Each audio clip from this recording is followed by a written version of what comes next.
análise qualitativa do sistema das funções de transferência, analisando a posição dos polos e dos zeros da função de transferência no plano complexo. Então, no plano complexo, nós temos os polos que seriam os valores de S que levam o denominador a zero, no numerador os valores de S que levam, os zeros seriam os valores de S que levam o numerador da função de transferência a zero, e os polos seriam os valores de S que levam o denominador da função de transferência a zero. A gente representa esses polos com uma cruz, os zeros com uma bolinha no plano complexo. O plano complexo que tem o eixo real na horizontal e o eixo imaginário na vertical. A gente viu, então, que a análise qualitativa nos diz que quando eu tenho polos no semiplano direito, eles vão divergir. No semiplano esquerdo, eles vão convergir. Se os polos são somente reais, eles vão convergir exponencialmente e mais rápido quanto mais negativo seja o polo. Se eles são complexos, eles vão oscilar dentro de um envelope exponencial, e essa decaimento, essa convergência vai ser mais rápida quanto mais negativo seja o valor real do polo. E essa convergência ela vai ser uma oscilação, e essa oscilação vai ter maior frequência quanto maior seja a parte complexa do polo. Muito bem. Vimos também, eu deixei para vocês darem uma olhada ali, passei para vocês uns exemplinhos ali do Scilab e tal com relação aos zeros, né? Então, os zeros, eles o que fazem é que pesam, né, em cada uma das saídas, os modos das saídas que são governadas pelos polos. Cada polo vai ter um zero que lhe corresponde, e então eu vou ter ali uma forma, um peso para cada um desses tipos de saídas, né, para esses modos. Esses zeros ali, vocês viram ali que eles vão influenciar na forma em que a saída é. Ela pode ser uma saída invertida ou não invertida, né? Caso a saída ela inicialmente tenda na direção contrária para onde ela vai se estabelecer finalmente, a gente chama de invertida, e quando ela está saindo na mesma direção, então ela é não invertida. Vocês viram ali no vídeo que eu passei para vocês que o exemplo do reboiler, né, do aquecedor, aquele ali que eu estou medindo o nível de um determinado líquido, e quando eu aqueço esse nível, tem duas contribuições para que esse nível aumente ou diminua, né? Então, uma contribuição do aquecimento é que o aquecimento gera bolhas, e as bolhas fazem com que o nível aumente. E tem uma outra contribuição, que é que o aquecimento faz com que o líquido evapore e, portanto, o nível diminua. Então, a gente vê ali um caso de resposta invertida, porque eu tenho parcelas contribuindo em sentidos contrários. Só que cada parcela dessas, ela tem uma constante de tempo diferente. Então, ela tem uma velocidade diferente, ela acontece em um momento diferente, né? Então, no exemplo do reboiler lá que vocês viram no vídeo, a questão das bolhas, ela é mais forte, ela atua mais no começo e depois rapidamente desaparece, enquanto que a questão da evaporação, ela permanece mais no tempo. Então, inicialmente, o nível ele dá uma subida por causa das bolhas, né? Você tem aquele líquido no tanque, aquece ele, o nível dá uma subida por causa das bolhas, mas depois, com o tempo, ele começa a descer por causa da evaporação, né? Então, isso daí é o caso típico de uma saída invertida, e que acontece, né, em função do valor dos zeros da função. Muito bem, no final do videozinho ele falava para vocês darem uma olhada num exemplo ali, então a gente vai dar uma olhada nesse exemplo agora, que era, vou compartilhar aqui a minha tela.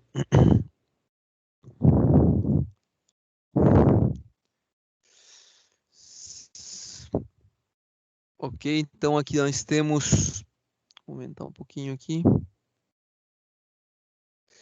Esse aqui era o exemplo que era colocado ali, né? O que diz ali? O exemplo diz que encontre um par de sistemas, né? Encontre dois sistemas de primeira ordem que em paralelo sejam equivalentes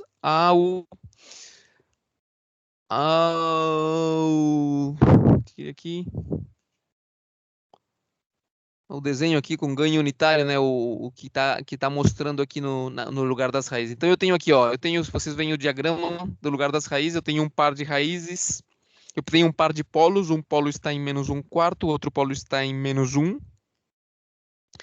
E eu tenho um 0 em 2. Então, o exercício está pedindo que a gente represente isso aí com um par de sistemas de primeira ordem que, quando eles estiverem em série, né, um atrás do outro, um na sequência do outro, eles correspondam a esse sistema de segunda ordem, no caso, representado no plano complexo.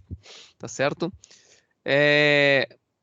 Vamos lá. Só olhando para esse desenho ali, quem que está por aqui? Vamos dar uma perguntada aqui. Só olhando para esse desenho ali, Lígia, se tu olhas para esse desenho ali, o que te indica esse polo em menos 1 e esse polo em menos 1/4?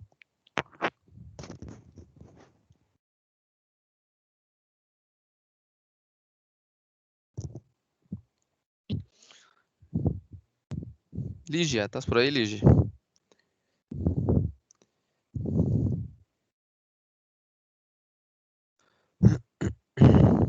Não está Lígia por aí. Quem? Aqui outra vez.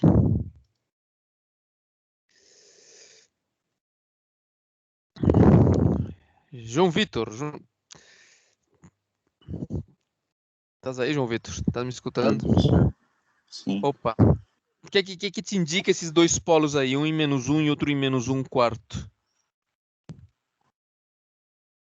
Que minha função vai ser de segunda ordem. Sim, aham. Mas com relação às velocidades da resposta, o que seria isso aí? A forma da resposta, como seria? Ela seria uma resposta que oscila? Seria uma resposta que cai exponencialmente, que converge, que diverge? Ela converge, porque ela está na esquerda do plano. Exatamente. E ela converge oscilando ou é exponencial? Ela é exponencial. Por quê? Porque está na esquerda do plano real. Não. Porque ela está na esquerda, ela converge. Isso aí estamos de acordo, mas ela poderia convergir oscilando, ou pode convergir sem oscilar. O que seria nesse caso aí desses dois polos? Por causa do zero. Não, só estamos olhando os dois polos ali, o menos 1 e o menos 1/4. A contribuição deles para a resposta seria, você disse ali que eles iriam convergir, né? Tá certo? Porque eles estão no semiplano negativo, mas eles podem convergir, ó. É por causa do que eles Assim, ó. estão. Sim, que os dois pontos eles estão na reta do Isso. eixo Eles real. são reais, né? Eles não têm parte imaginária nenhuma, certo? Se eles tivessem parte imaginária, como eles não têm parte imaginária, então, olha só, aqui eu já tinha até desenhado, eles vão convergir de forma exponencial. Isso aqui não vai acontecer. Por quê? Porque a convergência oscilando é para um polo que tem a parte imaginária, digamos aqui. Se eu tivesse um polo aqui, esses polos azuis aqui, então eles corresponderiam a um sistema que converge oscilando, certo? Mas não é aqui o caso. Aí temos esses dois polos e um deles está mais para a esquerda. Então, esse que está mais para a esquerda, ele converge, ó, de forma mais rápida. A sua contribuição vai para zero rapidamente, ou melhor, vai mais rápido para zero que a contribuição deste outro polo aqui que está mais à direita. Tá certo? Beleza. Então, se eu olho para esses dois polos ali, João Vitor, como seria o denominador da função de transferência? Lembra que esses dois polos aí vão me indicar os valores de S que levam o denominador para zero. Então, qual seria o denominador da função de transferência? Um é S mais 1. Um seria S mais 1. Se você E pega esse S mais 1 aqui e iguala ele a zero, vai dar o quê? Se você pegasse isso aqui e igualasse a zero, vai dizer o quê? Que S igual a quanto? A menos 1. Isso, a menos 1. Então, é aquele polo que está ali, este polo aqui, que está em menos 1. Beleza. E, que mais? E o outro é S mais 1/4. S mais 1/4. Beleza. S mais 1/4. E os zeros? Qual seria o polinômio de zeros ali, no numerador? Como que ficaria? Nós temos aqui um zero, né? Temos um zero no semiplano direito. Como ficaria o numerador? E como ele está positivo, então é S menos 2. S menos 2. Beleza. Essa seria então a nossa função de transferência. Olha, eu escrevi ela aqui, ó. Essa seria o G de S. Função de transferência da planta. Eu escrevi ali o G de S, ó, eu simplesmente multipliquei ali para deixar ela da forma mais canônica, digamos assim, né? O S mais 1, aquele S mais 1/4 passou a ser 4S mais 1, tá certo? E no numerador, então, eu coloquei ali menos 0,5 vezes o S mais 1. Tá certo? Igual, novamente, se você pegar o numerador ou o denominador e igualar a zero, devem cair nesses dois polos e nesse zero que temos ali.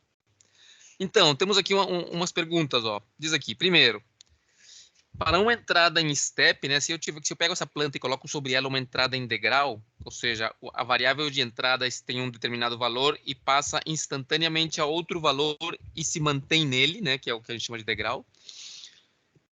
Qual que é o modo mais rápido?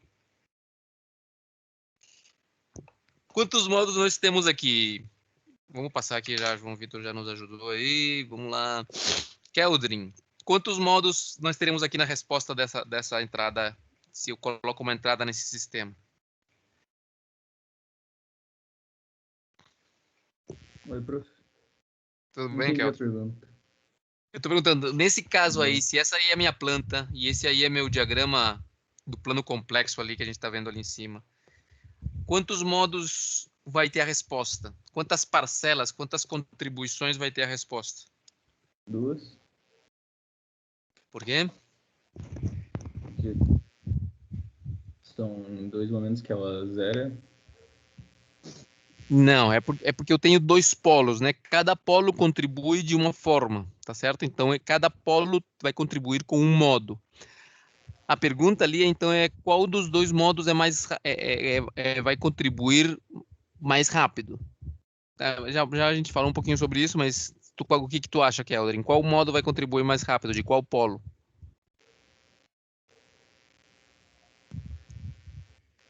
O polo que tá mais à esquerda. Que é qual? O que está em quanto? Tá em 1 ali.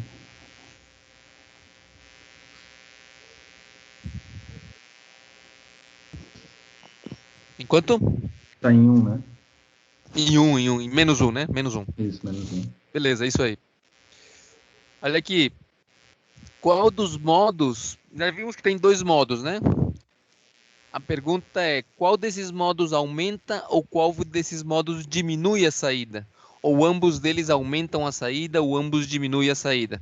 Isso a gente vai ver um pouquinho mais na frente. Outra pergunta, qual é a condição para que a resposta inicial seja crescente ou decrescente? Ou seja, quando eu colocar um degrau sobre essa entrada, qual vai ser a condição para que no começo a saída vá para cima ou a saída vá para baixo? Então a gente vai analisar um pouco essas questões aí. Valeu, Keldrin. Vamos lá. Então, como ele quer dois sistemas em paralelo, né? Ele falou aqui, aí eu falei em série, né? É em paralelo. Ó, ele quer dois sistemas em paralelo, tá dizendo aqui. Né? Ele quer dois sistemas em paralelo que representem esse lugar das raízes aí. Então eu preciso dois sistemas em paralelo que representem este G de S. Beleza, então eu vou colocar aqui, ó, os meus dois sistemas em paralelo. Estou somando eles, de acordo? Ou seja, em paralelo, só aqui fazer uma diferença Se os sistemas estivessem em série, então eu teria que ter um sistema aqui, outro sistema aqui, e aí teria a minha planta. Isso aqui seria os sistemas em série. Neste caso aqui, você multiplica, né? Vou só inventar aqui uma função de transferência qualquer aqui, ó. A sobre tal 1, S mais 1. E aqui B sobre tal 2, S mais 1. Então, esses dois sistemas que estão em série, a planta deles vai ser simplesmente a multiplicação deles. Então, você vai ter lá, né? AB sobre tal 1, S mais 1, fator de tal 2, S mais 1. Só que se eles estão em paralelo, qual é a diferença? Se eles estão em paralelo, deixa eu apagar aqui de volta.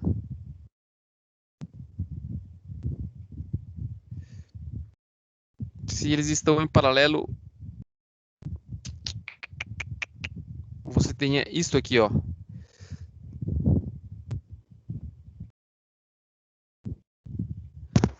Tá certo? E aqui você tem a saída. Então, novamente, você vai ter aqui o A sobre tal 1, S mais 1. E aqui B sobre tal 2, S mais 1. E aí você vai ter que, para ter a resposta, somar isso aqui em paralelo, né? Este aqui entra somando, este aqui entra somando também. Então, nesse caso, olha aqui, ó. Esses dois sistemas em paralelo são esses dois aqui, ó. K1 tal, sobre tal 1 S mais 1 e K2 sobre tal 2 S mais 1. Esses que estão aparecendo aqui, ó.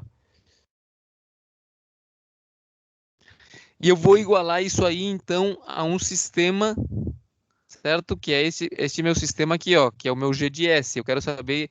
Esses dois sistemas em paralelos têm de ser equivalentes ao meu G de S. Então, simplesmente eu vou igualar aqui, ó.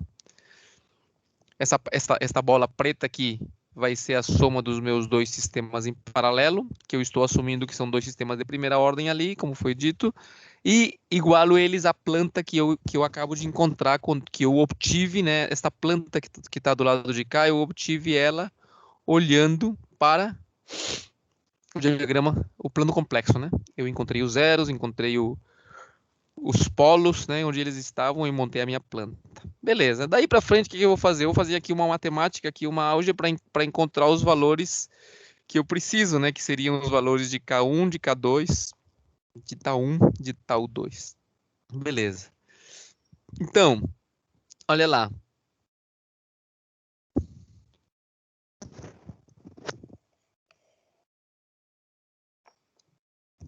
Se você soma ali a parte da esquerda da equação, você faz ali denominador comum, né, multiplica os dois denominadores, soma em cima e tal, você vai obter essa expressão ali, que eu vou fazer aqui um círculo roxo nela. Certo? Esta aqui é a expressão do lado esquerdo. Se você compara essa expressão do lado esquerdo com aquela que eu tinha do lado direito, que é a minha função g de s, que eu encontrei, então você pode ir fazendo, né, igualações, né? Vamos ir fazendo equações do que temos ali. Então temos ali, ó, que o K1 mais o K2 seria o 1, tá certo? O fator no numerador, aquela bola amarela ali, que seria K1 tal 2 mais K2 tal 1, seria equivalente ao menos 0,5 da minha função, tá certo? E, finalmente, ali o tal 1 seria o 4 e o tal 2 seria o 5. O tal 2 ali, no caso, seria 1, né? Porque aqui teria um 1. Vou colocar ele aqui, ó. Né? 1 multiplicando o S ali naquela bolinha verde. Então, a partir dali, ó, nós obtemos essa informação ali, ó. Tal 1 igual a 4, tal 2 igual a 1. Da bola amarela ali, K1 tal 2 mais K2 tal 1 é igual a menos 0,5, tá ali, ó. Esta equação aqui, ó. K1 tal 2 mais K2 tal 1 igual a menos 0,5. Que outra informação a gente tinha? A do K, né? Que o K1 mais K2 seria igual a 1, né? Esta aqui, ó. Esta relação que está aqui. K1 mais K2 seria igual ao meu 1. Então, beleza, ali você vai fazer uma matemática ali, vai mexer com essas equações e você vai obter, então, os valores de K1, de K2, já obtivemos tal 1 e tal 2, aqui, ó, tal 1 já foi encontrado, tal 2 já foi encontrado, tá certo? Colocando essas equações aqui, né, sabendo que já conhecendo que tal 1 e tal 2 são 1 e são 4, né, eu substituo aqui, ó, né, tal 2 aqui, tal 1 aqui, tenho a minha equação, substituo, encontro aqui que o meu K2 vai ser 0,5 negativo, substituindo ele nesta equação aqui, eu encontro então que o meu K1 é igual a 1,5. Beleza, então se eu vou reconstruir esta equação, que são os dois sistemas, esta bola aqui, os dois sistemas em paralelo, que eu tinha todo cheio de incógnitas, no que eu assumi como K1 sobre tal 1 S mais 1 e como K2 sobre tal 2 S mais 1. Então agora eu encontrei os valores, então eu posso substituir, que é o que está acontecendo aqui, ó.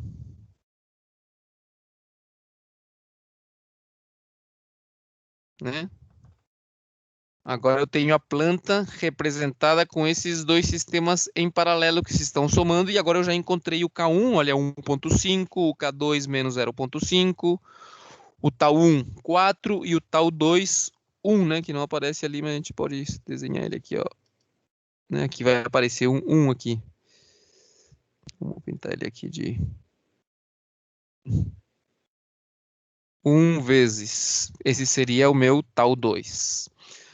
Beleza, então veja que esse tal 2 ali, essa segunda fração, a contribuição dela é negativa. Vocês estão vendo ali, ó, tem um menos. O que vai acontecer quando entrar um degrau nessa planta aí? Quando entrar um degrau, vocês lembram, G de S, deixa eu escrever por aqui, ó. G de S, que é a minha função de transferência, ela é a saída, vou chamar de Y de S, sobre a entrada, vou chamar de X de S. Ah, tá. X de S.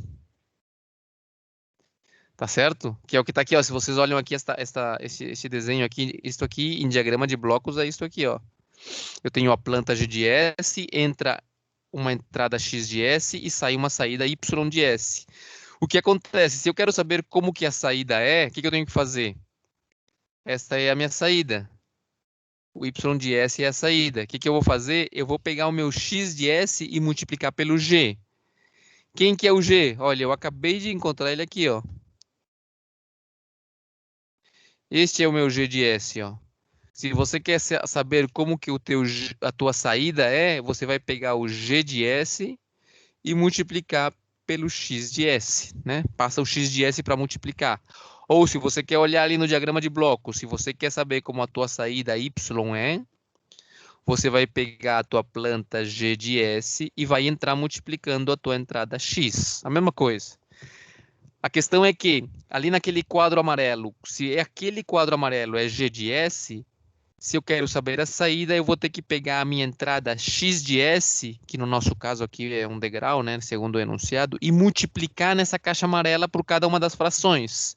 Então, esse X de S vai entrar multiplicando aqui e vai entrar multiplicando aqui. Tá certo? Para encontrar a saída. Vou tirar aqui só para a gente lembrar que isso aqui estamos em Laplace e eu vou ter que pegar a minha entrada e multiplicar cada uma dessas frações que estão ali na minha planta. Ok. Novamente, a partir dessa equação da caixa amarela, nós vemos que temos ali os dois polos, né?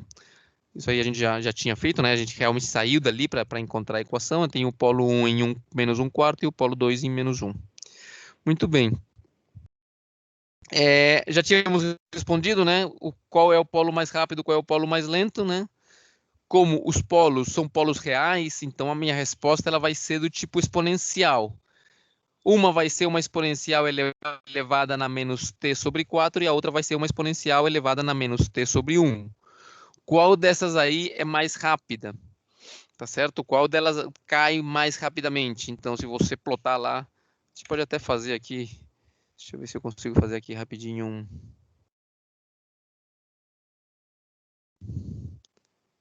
um plot aqui.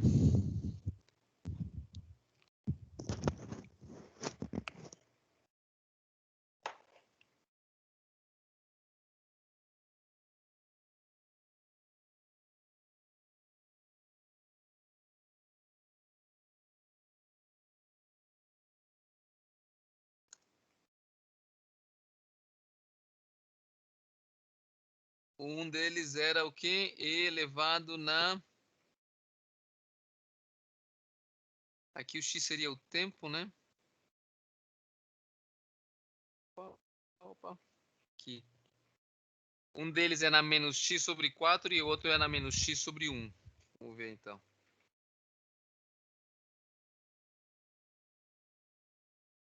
E elevado a menos x dividido 4. Este é um deles. Vamos ver se eu consigo plotar aqui a net.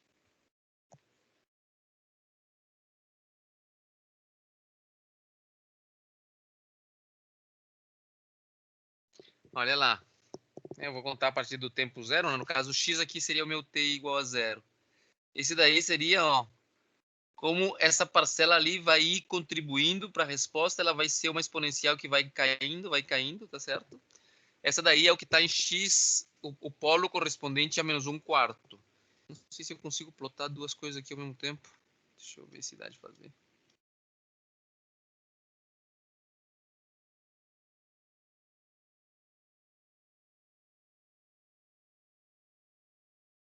O outro seria aqui, né? Vou colocar aqui 1, né? X menos 4 e o outro 1. Vamos ver se ele plota os dois. Não.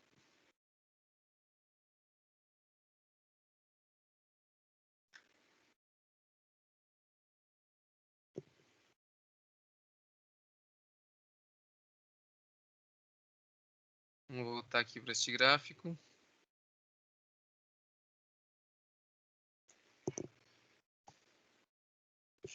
Olha lá. Esse aqui, ele tá mais ou menos aqui. Sei lá, aqui ó, no tempo 10, o valor da saída é 0,08, tá? 0,08 no tempo 10. Se eu colocar 1 aqui,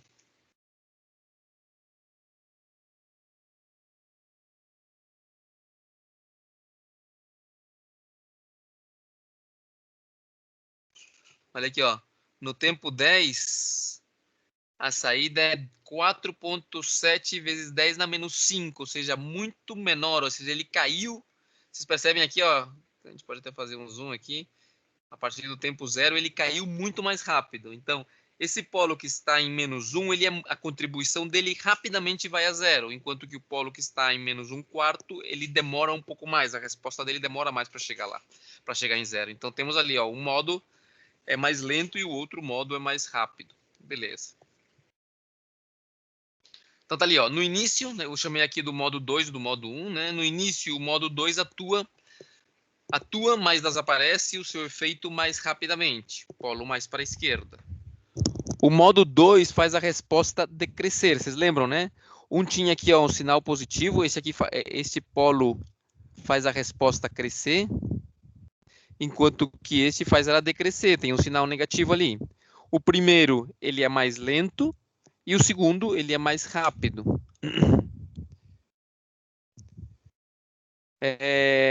Ok, então atua mais rapidamente, mas desaparece o seu efeito mais rapidamente, polo mais para a esquerda. O modo 2 faz a resposta decrescer inicialmente, e quando o modo 1 faz a resposta, enquanto que o modo 1 faz a resposta crescer ao longo do tempo. Para identificar o comportamento da função, eu quero saber se ela é crescente ou decrescente, ou seja, eu quero saber se no começo ela cresce ou decresce. Vocês viram lá no livro, deixa eu ver aqui se eu tenho o livro por aqui na mão. Onde está o meu livro? Por aqui. Isso daí é página 97, quase página 100.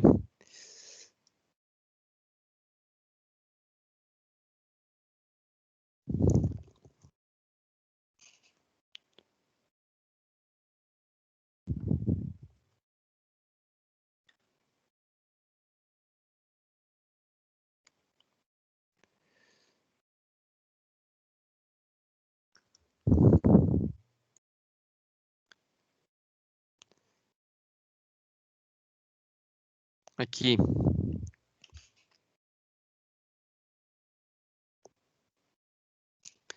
Vocês viram aqui, né?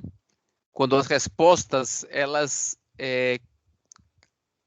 são resultado da contribuição de diferentes modos, se os modos inicialmente eles não estão indo no mesmo sentido, né? Um vai para aumentando a resposta e o outro vai diminuindo a resposta, então a resposta ela pode ser que se ambos modos estão contribuindo no mesmo sentido, então a resposta vai ir nesse sentido sempre. Mas pode ser que os modos eles contribuam em sentidos diferentes, só que cada um tem o seu tempo de contribuição. Então, o que está acontecendo ali? Vocês olham essa resposta ali, né? Com cada resposta dessas corresponde a um valor de zero diferente. Mas o que dá de ver ali, por exemplo, na resposta mais de baixo ali, com o 0 e menos 4, é que a resposta vai inicialmente descendo e depois ela sobe. Mas na resposta, por exemplo, que tem o 0 em 16, ela começa subindo e depois ela desce. A pergunta é, nesse nosso exercício que estamos fazendo, quando eu entrar com um degrau na entrada dessa planta, como eu sei se inicialmente a resposta é crescente ou decrescente?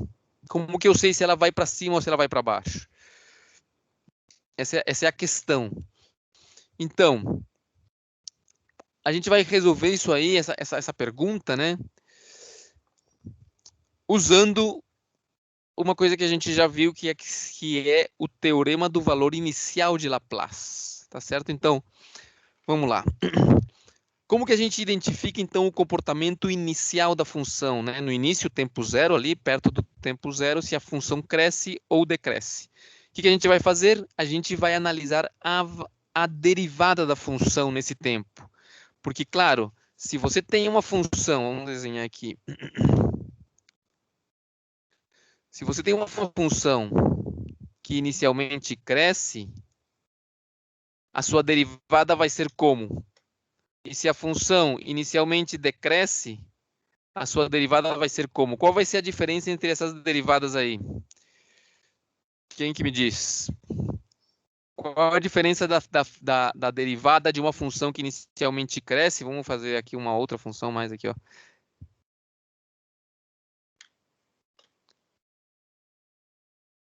Ali, ó.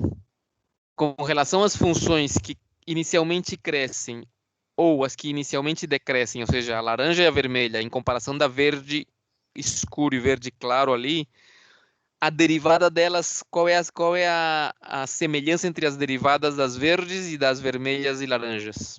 O que vocês dizem?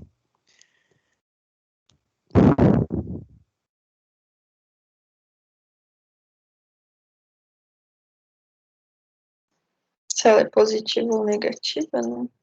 Exatamente. Então, o que eu vou analisar é se a derivada da função no tempo zero ali, ou seja, eu tenho que a derivada ela vai mudando, né? Se vocês desenharem a derivada disso aí, deixa eu colocar aqui de preto, ó. A derivada da laranja inicialmente é algo assim. Mas à medida que o tempo vai passando, né, a derivada dela vai aqui, ó, vai diminuindo, tá certo? Igualmente no caso da verde ali, vamos desenhar aqui de roxo. A verde, a derivada inicial, olha, ela é negativa. Mas à medida que o tempo passa, ela vai ficando cada vez menos negativa, né? Vai ficando um pouquinho mais positiva. Então eu estou interessado em saber a derivada da função no começo, no tempo igual a zero. Como que a gente vai fazer então? Eu tenho que pegar essa minha função e verificar o que acontece com a sua derivada no tempo igual a zero. Se essa derivada no tempo igual a zero for positiva, eu sei que a função está crescendo, é crescente inicialmente. Se ela for negativa, ela é decrescente inicialmente. Beleza. Fiz aqui ó, o exemplo do seno. Aqui, ó, o seno é uma função que inicialmente cresce, né? Ela está aqui, ó, vai crescendo, né, inicialmente. Então, se você analisa a derivada do seno no tempo zero, você vai saber se ela é positiva ou negativa. Tá certo? Então, aqui só um exemplinho com relação ao seno, né? Quanto que é a derivada do seno? Quem que sabe aí quanto que é a derivada do seno? Cosseno. A derivada do seno é o cosseno, isso aí. Se a derivada do seno é o cosseno no tempo zero, tá certo? Digamos que estamos falando do seno de t, né? Seno de t no tempo zero. Quanto vale o seno de t no tempo zero? Quanto vale o seno no tempo zero?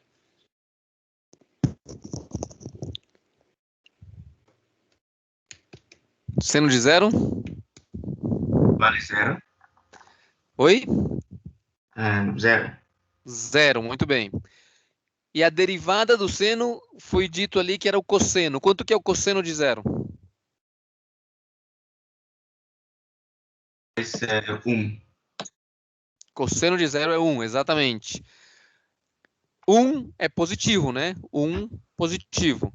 O que está dizendo isso, então? Que a curva do seno, que é a curva vermelha que vocês estão vendo ali, ela no tempo zero, a inclinação dela vai ser 1 positivo. 1 positivo é que delta y sobre delta x dá 1, ou seja, que ele aumenta, o que ele aumentar em y, ele vai aumentar em x, né? É uma reta ali a 45 graus, né? Que significa, olha, ele vai sair, ficou ruim. Ele vai sair, bendito, assim, ó. Isto aqui vai ter 1 e 1.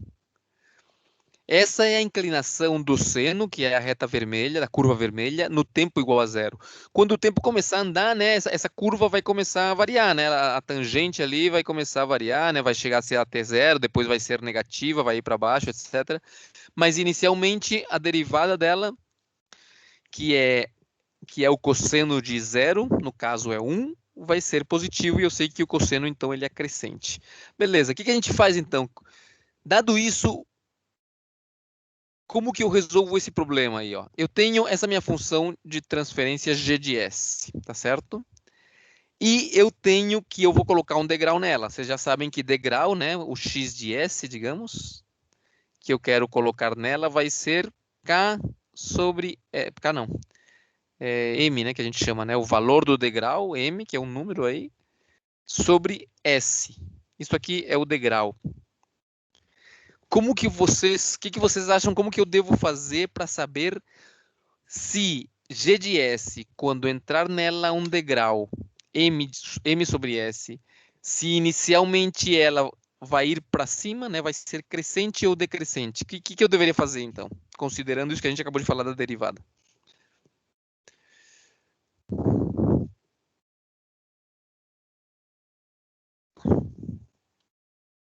Pode repetir a questão, por favor? A questão é a seguinte, ó. Eu tenho uma planta G de S, que está ali nesse quadro amarelo, e tenho que eu vou colocar uma entrada sobre ela, X de S, que é o que está na bola azul ali embaixo à direita, onde X de S é um degrau, que é M sobre S. A pergunta é, como eu faço para saber se a resposta à saída Y dessa planta, quando entrar um degrau nela, se ela vai ser inicialmente crescente ou decrescente?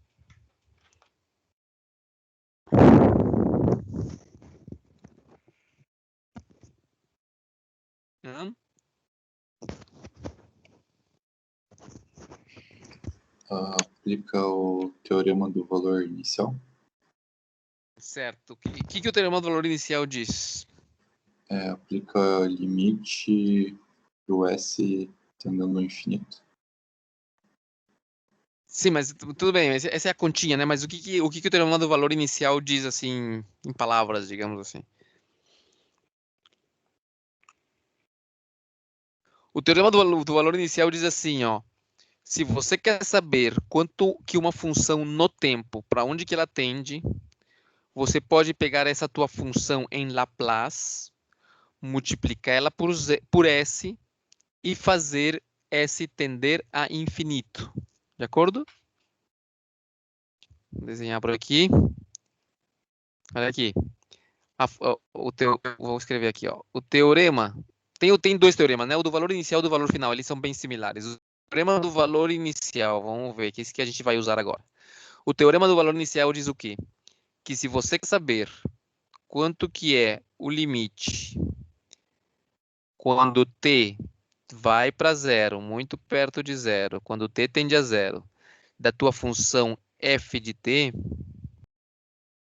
O teorema do valor final inicial, perdão, diz que isto aqui é a mesma coisa que o limite de S tendendo a infinito de S vezes a tua função f de S, ou seja, a tua função em Laplace, de acordo?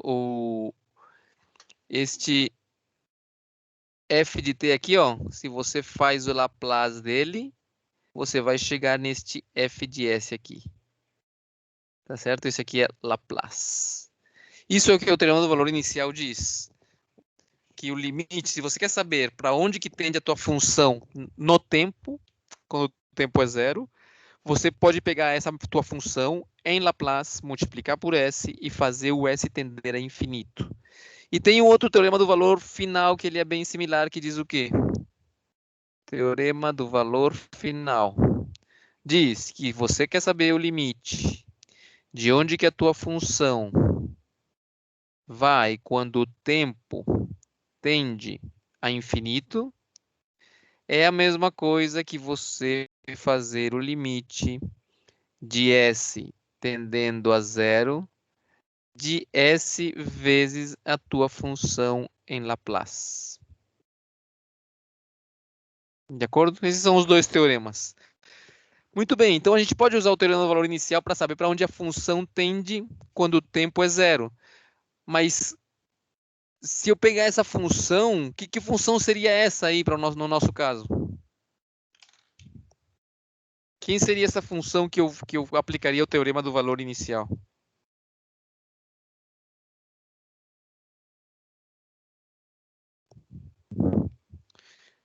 Vocês lembram? Eu quero saber se a função y, que é a saída, é crescente ou decrescente no começo. Quem que eu vou avaliar? A função y? O y vai ser igual ao g de s vezes o x, né? Isso, o y é g de s vezes x. É y que eu quero avaliar o começo dela? Ou não é? Então, não sei. Pois então, lembra, o que a gente quer saber é se ela é crescente ou decrescente. Eu não quero saber o valor de y no começo. Eu quero saber se ela é crescente ou decrescente, ou seja, que eu quero saber o valor de quem no começo? Da derivada de y. Tá certo? Eu quero saber se a derivada de y é positiva ou negativa no começo. Se a derivada de y for positiva no começo, significa que y no começo é crescente. Se a derivada de y no começo for negativa, significa que y no começo é decrescente. Tá claro isso aí? Tá claro, pessoal? Então, é isso aí, a nossa tarefa é essa aí. Eu vou pegar essa saída y que está aqui, né? Esta saída y que está aqui, vou derivar ela, e a essa função da saída derivada, eu vou aplicar o teorema do valor inicial. Quando eu aplicar o teorema do valor inicial na derivada da saída, se a resposta me der positiva, significa que essa função y está saindo para cima, ela é crescente no começo. Se o teorema do valor inicial aplicado na derivada de y for negativo, significa que a saída y está saindo para baixo, é decrescente. Beleza, então vamos lá.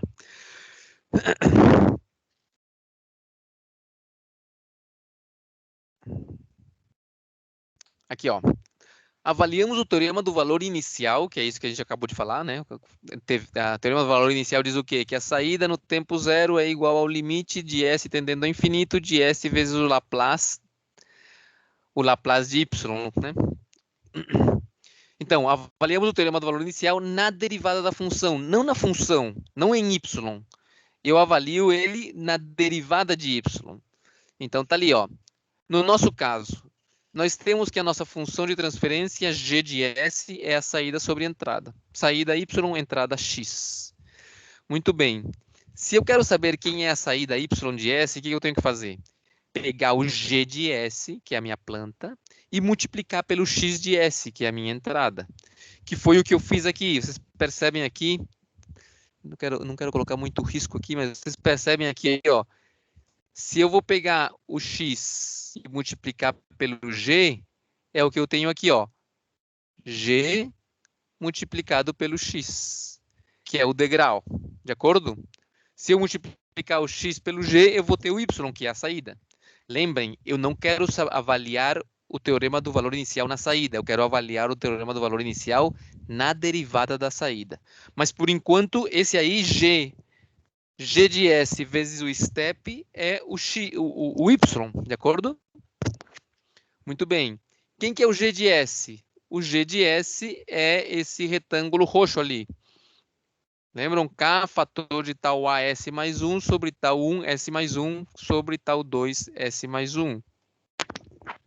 Tá certo? Essa daí é a minha função de transferência. Muito bem. Se eu multiplico ela vezes M sobre S, que é a entrada, então eu vou ter a minha saída Y. Tranquilo, né? Tá claro até aí? Beleza. Só que agora eu quero saber não quem que é a minha saída Y, eu quero saber quem que é a derivada da minha saída Y. Então eu vou chamar a derivada da minha saída Y de Z, que está ali em vermelho, né? Vou fazer dy dt igual a Z, uma nova função. Beleza. Z é a derivada de Y no tempo. Mas Z em Laplace ela é bem fácil de encontrar, porque quem que é Z em Laplace? É a derivada de Y em Laplace. Mas eu sei que em Laplace, para derivar, é muito fácil. É só fazer o quê? Multiplicar por S. Em Laplace, derivar é multiplicar por S e integrar é dividir por S. Então, vejam lá. Estão vendo esse Z de S azul aí, grandão? O que ele vai ser? Ele vai ser derivar, está ali em laranja, aquele S da derivada. Eu estou derivando. Quem que eu vou derivar? Eu vou derivar y de S. Mas quem que é y de S? Y de S é a função de transferência G de S, vezes a entrada, que é aquele degrau verde ali, que é M sobre S. De acordo? Esse é Z de S. É a derivada. Muito bem. Está ali, ó. Z de S é a derivada da planta vezes o step. A planta vezes o step é a saída. Muito bem. Agora sim, eu vou aplicar o teorema do valor inicial em Z de S, que é a derivada da saída. Então tá lá, ó, Z de S é G de S vezes M. Viram ali que os dois S ali se cortaram, né? O S do degrau, o S verde com o S laranja se cortaram, então eu tenho que a minha saída é somente G de S vezes M. Se eu aplico o teorema do valor inicial, o que eu tenho que fazer? Já falamos aqui, ó, o teorema do valor inicial é este aqui, ó. Você pega a tua função, se você quer saber para quanto que ela tende no tempo zero, você pega a tua função, passa ela para Laplace, multiplica por S e faz o S tender a infinito. Então, venho para cá para baixo, ó. Aplicando o teorema do valor inicial, tá ali, ó. Z, quando T, aqui na realidade é quando T tende, tá? Para sermos mais estritos, aqui não é T igual a zero, né? Quando T tende a zero, quanto vale Z? Lembrando, Z é a derivada de Y. Z, quando o tempo tende a zero, é o quê?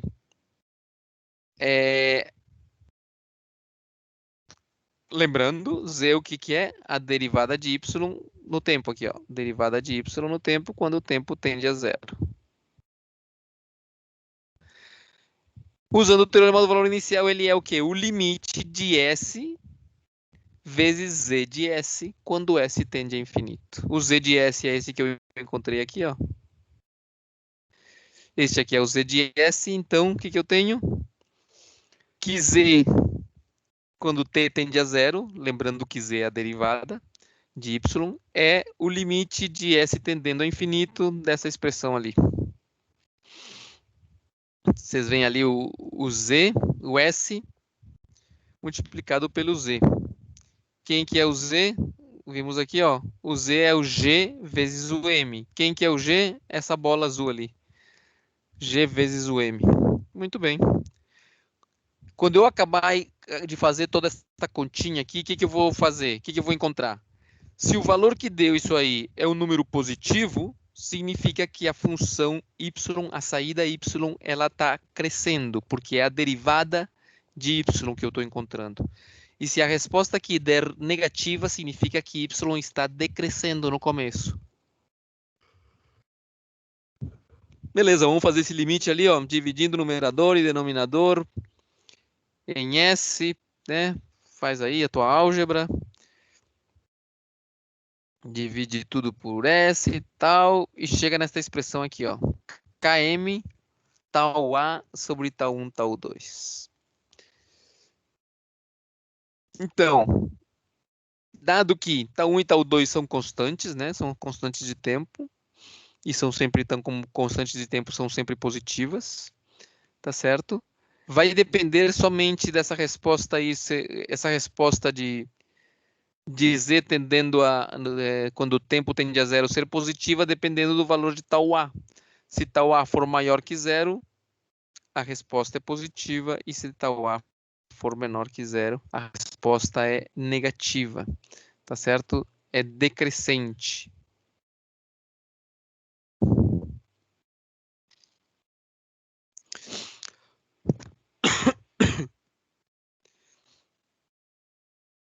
Bom, professor, mas não vai depender também do step ali, do M? Tipo, se ele for um step positivo ou negativo, isso não vai interferir? Sim, sim, vai interferir. Aqui estamos dizendo que a resposta ela vai tender para o degrau final, né? Só que eu estou assumindo aqui que o degrau é positivo, né? Positivo. Se você Ok. coloca um degrau negativo, então ele vai trocar completamente, né? A questão é se ao começo, quando eu falo aqui de decrescente, significa se ao começo ele vai ir no sentido contrário do valor final, né? Aquela questão da resposta invertida, exatamente, né? Que é o que estamos falando aqui, da resposta invertida. Beleza, então,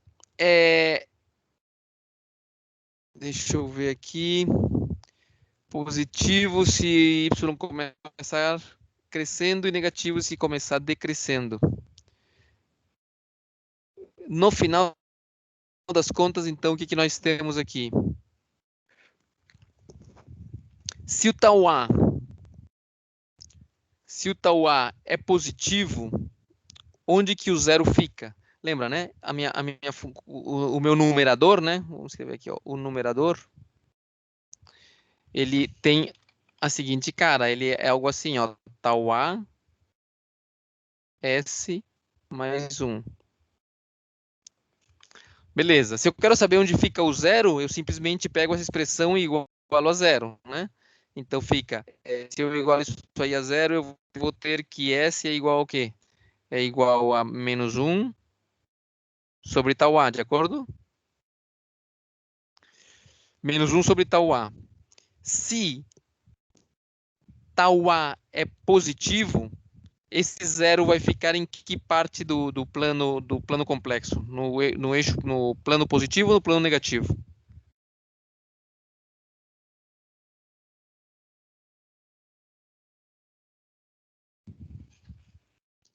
Se o tal A Negativo for. do plano real? E isso, ou seja, aqui, ó, vou desenhar aqui o meu plano. Estes aqui são os reais, estes aqui são os imaginários.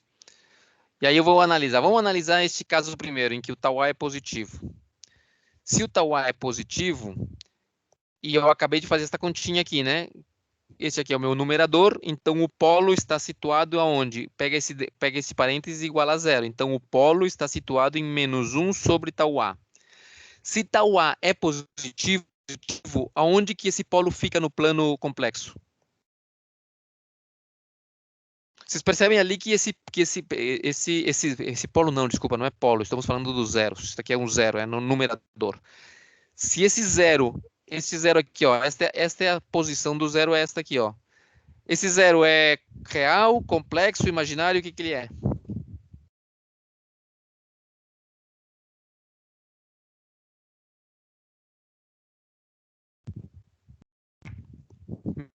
Menos 1 sobre tau A. Tau A é um número, né, que o pessoal... Ele vai ser real, é? Constante aí. É real, é um número real. Então, ele vai estar em cima do eixo real, beleza. Se tau A é positivo, ele vai estar em cima do eixo real do lado de cá ou do lado de cá? Do lado de cá. Positivo, não é? É negativo se ele for positivo, tal A, né? Perdão. Negativo, sim. Então ele vai ficar aqui.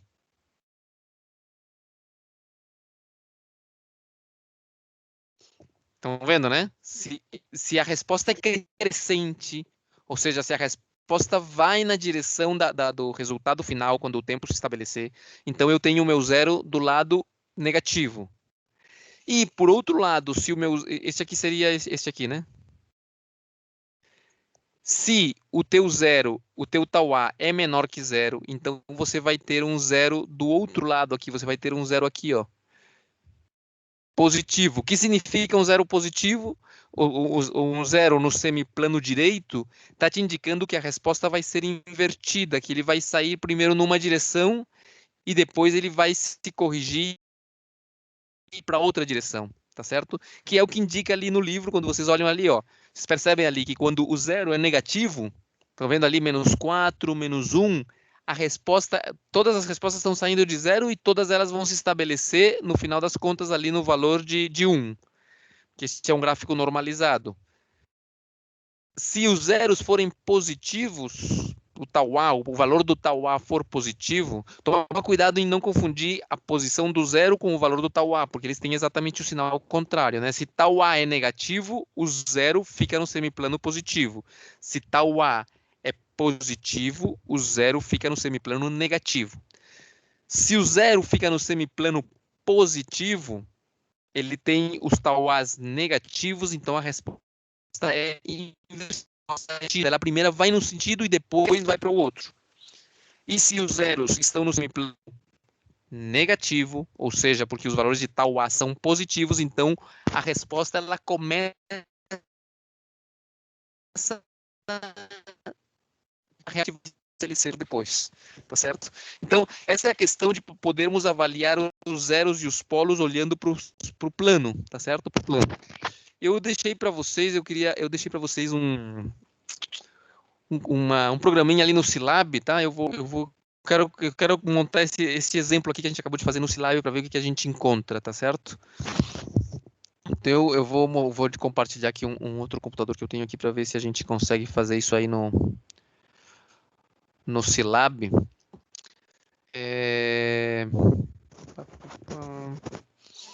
Vamos lá.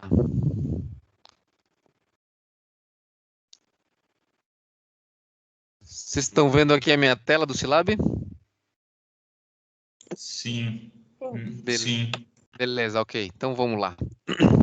Vamos colocar uns valores ali nesse nosso modelo e a gente faz uma simulação aqui. Eu acho que é bem importante que a gente vá fazendo as coisas, né, teóricas e entendendo o que está acontecendo, mas fazer no computador ali a simulação para vocês terem o feeling do que está acontecendo mesmo, tá?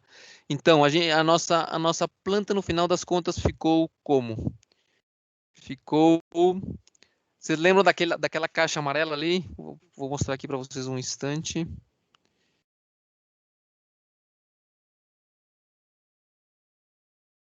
Estão vendo ali a caixa amarela, né?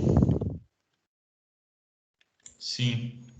Então, essa é a nossa função.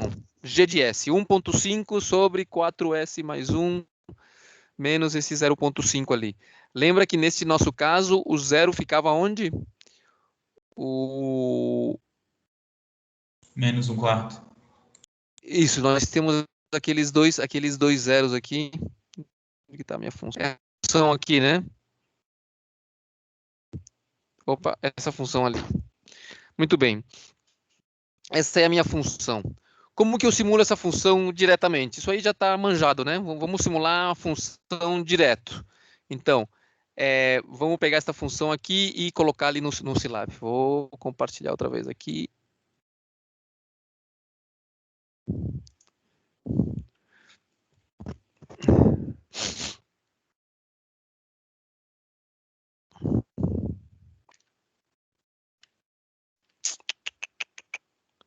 Vamos lá, então, application, isso aqui já é manjado, né? Xcos, se você tem dificuldade ainda com isso aqui do Xcos, tem que falar, tá? Então, eu vou colocar lá o meu para graficar, vamos colocar o reloginho, vamos colocar a minha função de transferência e vamos colocar o step, vamos colocar ainda um mux aqui para a gente poder ver, comparar. Vamos colocar um mux aqui. Beleza. Como que a minha função ficou? Como que a minha função era lá originariamente? Era menos 0,5 menos 0,5 vezes S mais 1. E no denominador tínhamos 4S mais 1, 4 vezes S mais 1 e tínhamos S mais 1. S mais 1, ok, vou colocar um degrau unitário mesmo, tá? O step time, vamos colocar ele no tempo 0. Esse vem aqui. Este vem aqui.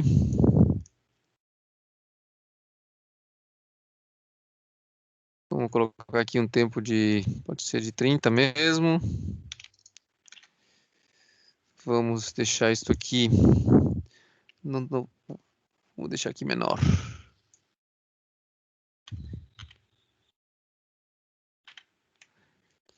Vamos colocar um tempo de 30 na simulação.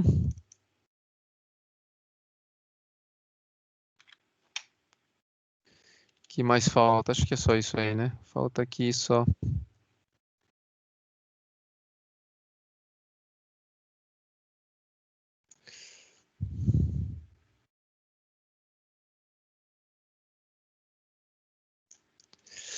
Vamos ver o que acontece.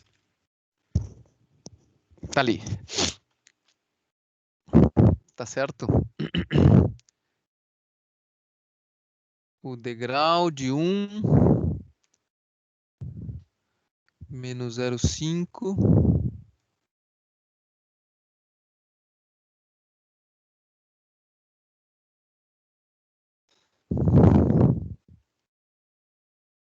Vocês estão percebendo ali no começo?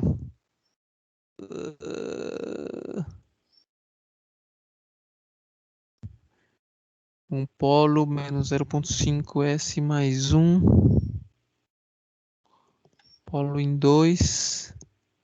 Não estou vendo ele cair aqui. 0.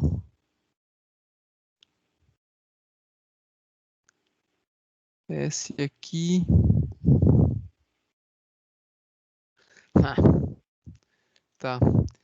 Vamos lá. Aqui 0,5S, 4S. Entrou com um degrau. Tô vendo ele cair aqui. 0,5. Será que não tem que ceder mais o tempo? Porque o tempo ali tá de 0 até... já tá bem estendido. Dá de enxergar um pouquinho, não?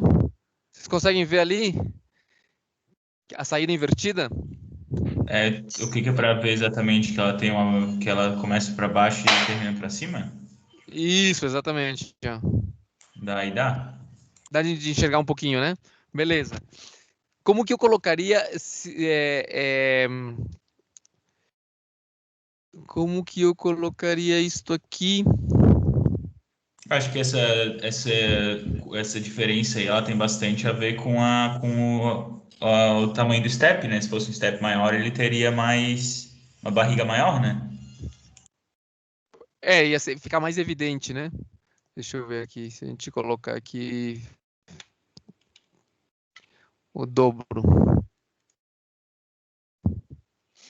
né? O meu gráfico aqui, né?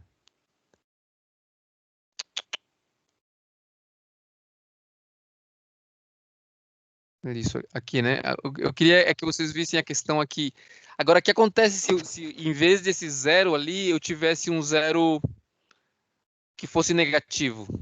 Vamos Ctrl+C, Ctrl+V, vamos plotar junto aqui, ó. Como que eu coloco um 0 negativo aqui? Lembra da conclusão final lá nossa sobre o tau A? Quem que é o tau A aqui nesta função? Lembra que é tal A, S mais 1. Então, neste caso aqui, o tal A é menos 0,5. O tal A é negativo. De acordo? Tal A é negativo. Se eu colocasse um tal A positivo, ó, se eu colocasse aqui em vez de 0,5, eu colocasse 1,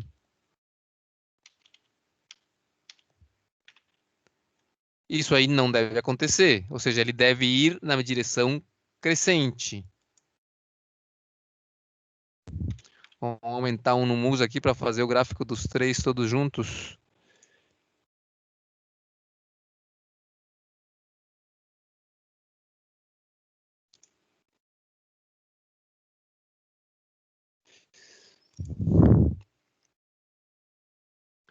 Estão vendo ali, ó, ele cresce na mesma direção. Tá certo? Se o tal A é muito positivo, vamos ver aqui.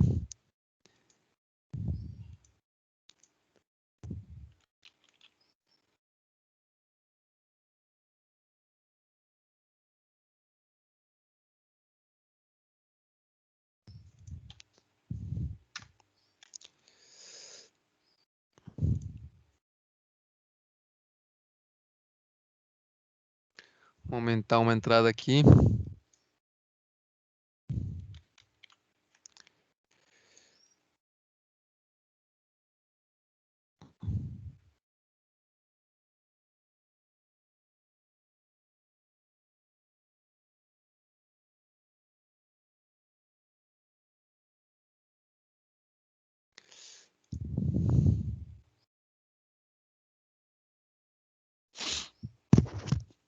Olha ali, aqui não vai mostrar porque vou aumentar aqui o meu gráfico. Isso aqui máximo, vamos colocar aqui em 10. Estão vendo lá? Não sei se dá de ver a linha amarela ali. Dá sim, dá sim. Isso, o que acontece ali? A contribuição dos dois é no mesmo sentido. Os dois polos estão contribuindo no mesmo sentido. As duas parcelas estão contribuindo no mesmo sentido. Só que uma contribui muito no começo e a outra contribui no mesmo sentido mais no final. Então, aquela primeira puxa mais e a segunda, ainda que ela está contribuindo no mesmo sentido, como ela contribui menos, ela puxa depois o resultado para baixo.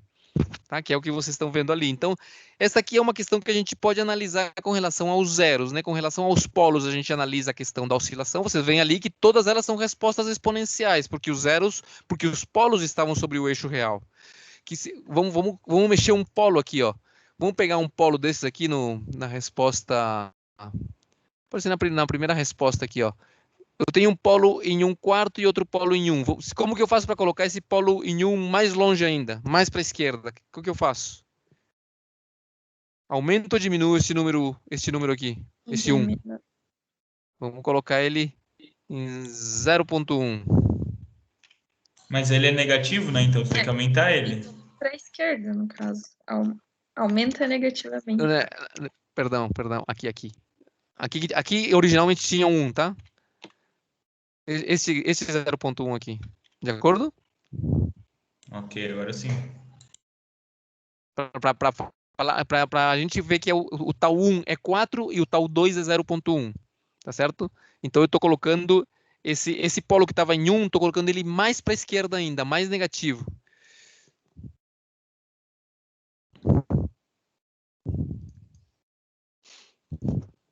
Uhum.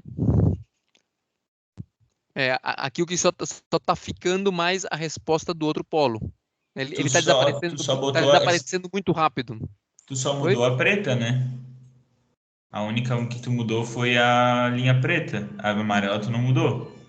Isso. O que acontece com esse 0,1 vezes S que eu coloquei ali? O que vocês acham que acontece? Em qual sentido? Esse número 0,1 é tão pequenininho que ele é quase zero, tá bom? Então, o que ficaria? 0 vezes S mais 1 dá o quê? Estou falando desse denominador aqui. Zero. Isso. Então, se eu considero este segundo parênteses quase zero, o meu sistema ficou de segunda ordem ou de primeira ordem? De primeira ordem, quase. Isso, que é o que a linha preta está mostrando. Vocês estão vendo ali? Esse polo está tão para a esquerda que eu quase que posso considerar que esse polo aí não faz nada, porque ele atua muito rápido, desaparece muito rápido, então o meu sistema ficou praticamente de primeira ordem, que é o que a curva preta está mostrando ali. Ó. Você meteu um degrau numa curva preta, meteu um degrau no sistema de primeira ordem. Tá certo? Se você aumenta aqui o valor, então ele começa, né? Ele começa a agir, né? Se você aumenta esse valor aqui, aqui ele vai influenciar ainda mais ali o que está acontecendo, tá certo? Esta aqui é a questão do... Ah, tá. Outra coisa que eu queria fazer com vocês, não sei se vocês chegaram a fazer, é a questão de desenhar o lugar das raízes no Silab. Vocês tentaram lá com aquele comando Evans? Não. Tá, tinha um comando aqui, eu mandei para vocês no WhatsApp, acho que foi. Agora eu apaguei isso aqui. Deixa eu ver. Deixa eu ver.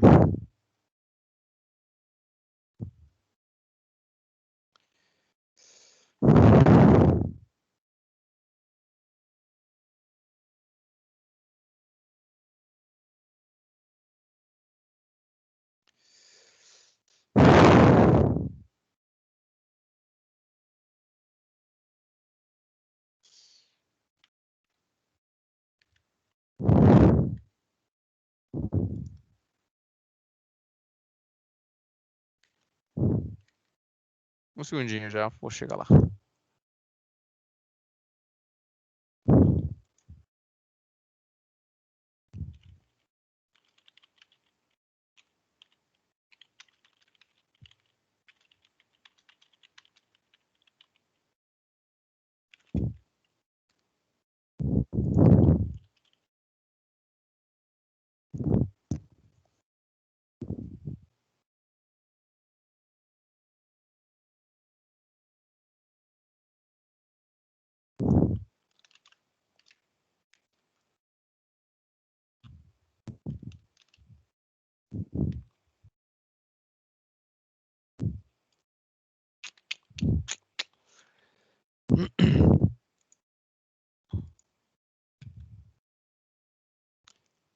Beleza, estão vendo ali?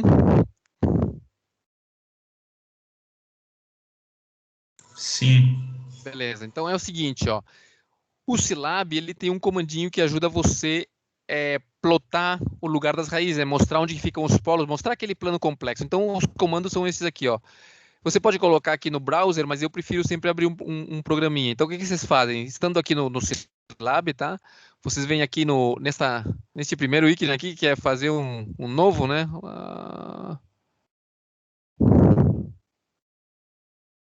Aqui nesse primeiro quadrinho que está aqui, ó. Tem a tesourinha, depois tem para a esquerda um azulzinho ali, depois tem um caderninho ali. Então, vocês vão abrir ali. Vou cancelar isso aqui. E eu vou colar isso aqui. Esse aqui foi o programinha que eu mandei para vocês pelo WhatsApp. Então tá, vamos dar uma olhadinha o que acontece aqui rapidamente. Aqui, nós vamos declarar S como uma variável literal no Silab, tá certo? E aqui está o numerador. Vocês percebem aqui o numerador? Ó, o numerador vai ser S mais 2. Eu chamei de num. E o denominador vai ser S vezes S mais 1 vezes S ao quadrado mais 3S mais 9. Quantos zeros tem essa função aí? Essa função de transferência? 4. Não, zeros. Ah, 0, 1. 1, 0. 1, 0, certo? Que está ali no menos 2. E os polos, quantos? 4. 4, né? Tem um polo em 0, tem um polo ali no menos 1, e aqui vai ter dois polos aqui, que não sei onde que vão estar, tem que resolver o Bhaskara disso aí. Mas então, você, depois de dizer quem é o teu numerador e teu denominador, então você dá este comando aqui, ó, dizendo aqui o syslin c, ó, é o numerador sobre o denominador, é a tua função de transferência, e o comando é este aqui, chama-se Evans.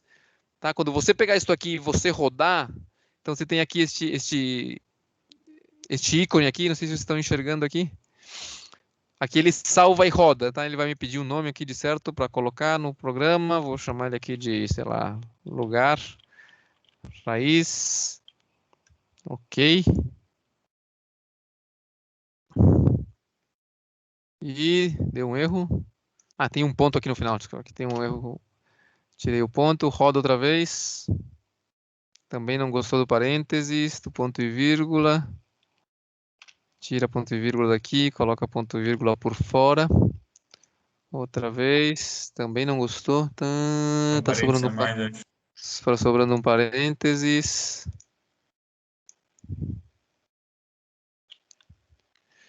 Olha lá, apareceu ou não apareceu?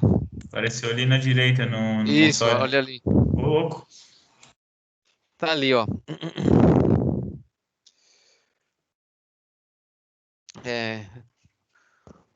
Um segundinho só, pessoal, um segundinho.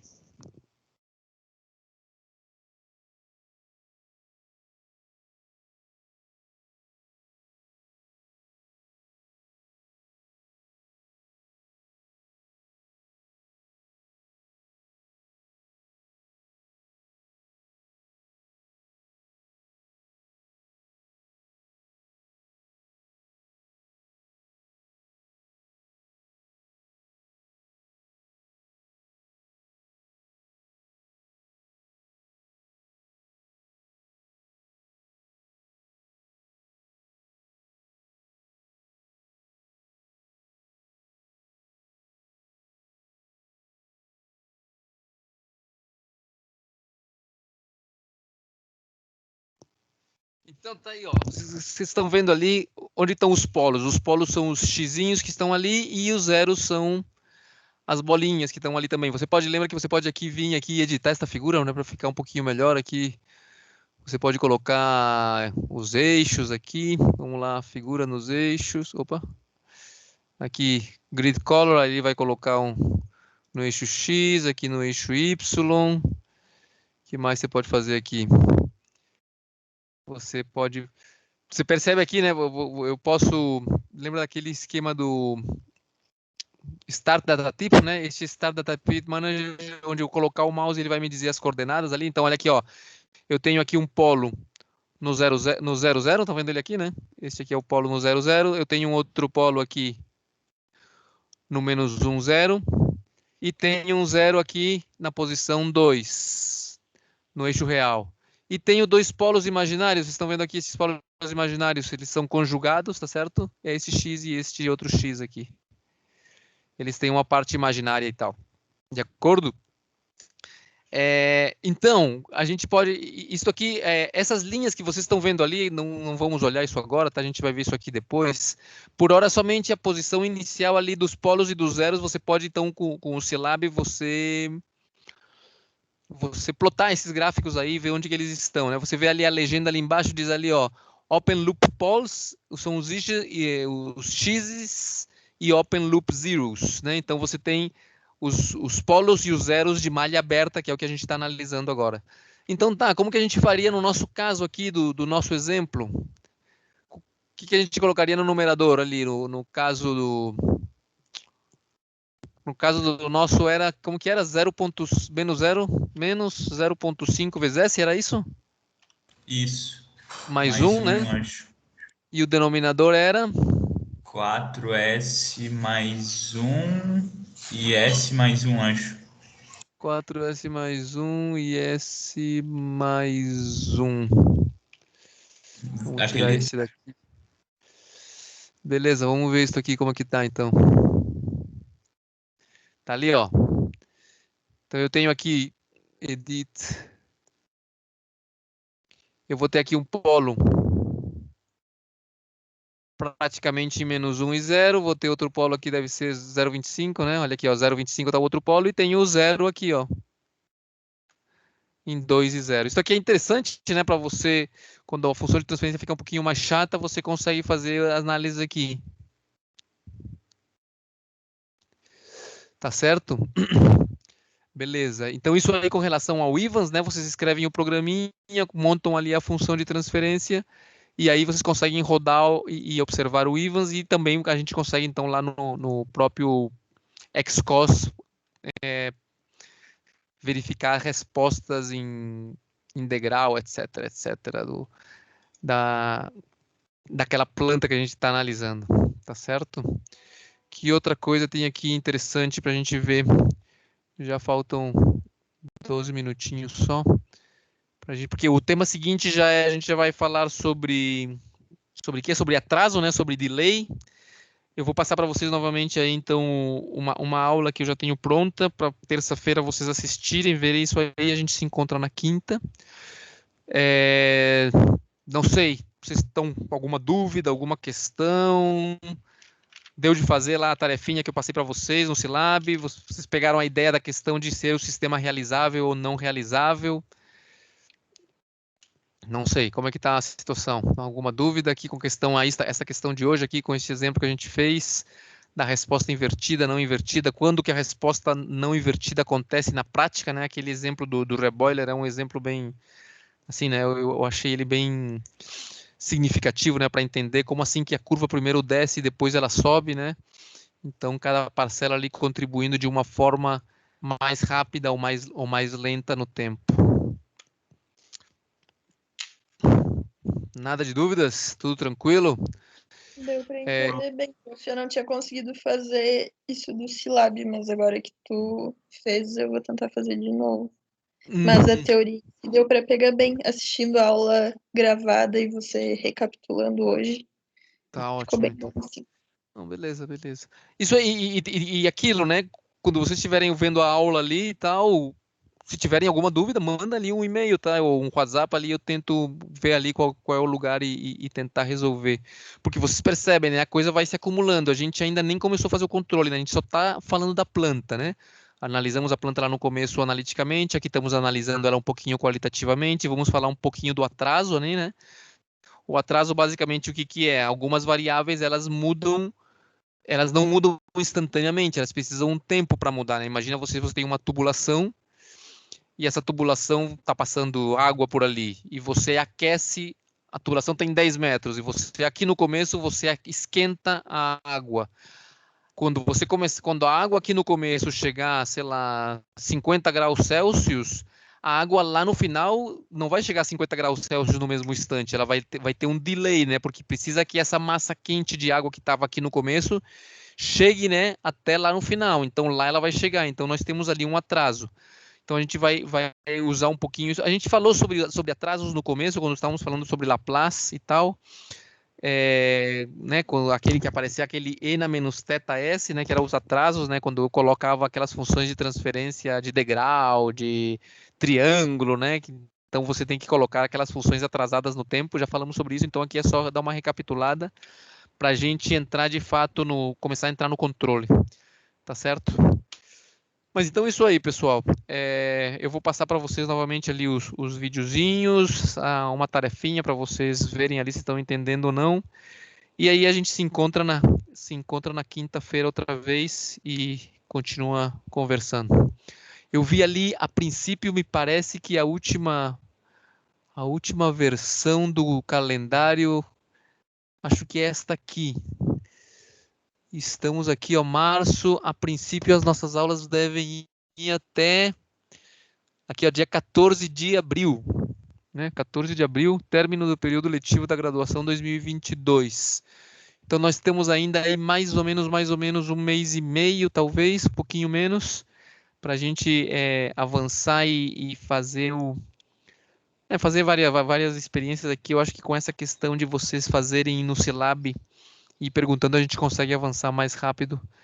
Eu duvido que daqui até lá tenha aula presencial, né? A gente vai ter que fazer novamente uma avaliação assim, mas eu queria ver bastante vocês ali, como é que estão avançando nas tarefas e vocês estão conseguindo fazer os exemplos ali. Aquela tarefa de aplicar os exemplos do capítulo 5, acho que eram os exercícios do capítulo 5, que já estavam mais ou menos resolvidos, fazer eles no Silab, eu acho uma coisa bacana de vocês conseguirem comprovar, né, verificar que a resposta do exercício está certa, fazendo aquela parte no Silab mesmo e verificando, é verdade, olha, no tempo tal o valor estava em tanto, ou enfim, para vocês, né, terem o conhecimento já, dizer, olha, realmente estou entendendo o que estão fazendo aqui. Mas então é isso aí, pessoal. A gente conversa então na próxima quinta. Valeu aí pela presença e qualquer dúvida é só dar um toque. Um Obrigada. abraço. Valeu, bom final de semana a todos. Falou, igual, um abraço. Também.